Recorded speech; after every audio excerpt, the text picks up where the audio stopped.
පුලෝ උදෙන්ම ඉස්කෝලේ ඇවිල්ලා වගේනේ. ඔව් බං උදෙන්ම ආවා. අන්න අර හිඟන්න එනවා. ඕක නම් අද මගේ ගාවට ගන්න. ඕකට බයික් එකක් ගන්න සල්ලිත් නැහැ. ඵලයන් මගේ ගාව උඹට ඉන්න බෑ. වෙන තැනකට ඵලයන්.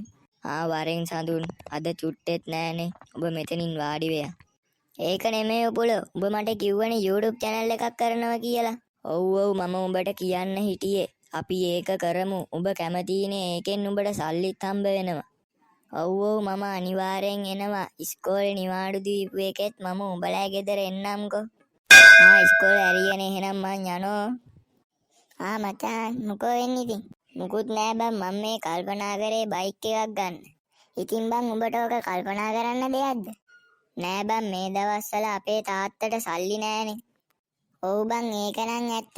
දිට්ටා ගම් වතුරක් ආවනේ. තාම ගම් වතුරත් බහැලා නැති නිසා අපේ තාත්තටත් වැඩට යන්න බැරි වෙලා තියෙන්නේ. ඒක නිසා තමයි බං අපේ තාත්තටත් වැඩට යන්න බැරි වුනේ.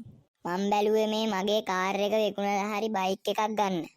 ඔව් බං මටත් බයික් එකක් ගන්න ඕන. මගේ account එකේ සල්ලි ටිකක් තියෙනවා. ඒක දාලා බයික් එකක් ගන්න ඕන. අන්න අර උපුලෙනවා. බයික් එකකින්ද කොහෙද එන්නේ?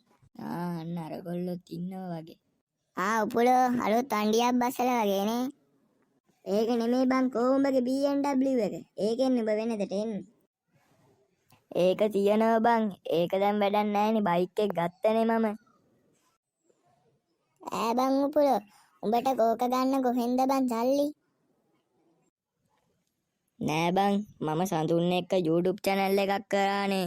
මම උඹට කිව්වේ අන්න ඒකෙන් තමයි බං මට සල්ලි හම්බුනේ. බං හිතා ගන්න බැහැනේ. මමත් ඔය උඹ කියපු YouTube channel එක කරානේ. මට ඔහොම සල්ලි හම්බුන්නේ නැහැ. උඹලා එහෙම කියනවා වගේ ඕව කරන්න බෑ බං. ඕවට මොළ තියෙන්න ඕන හොඳට.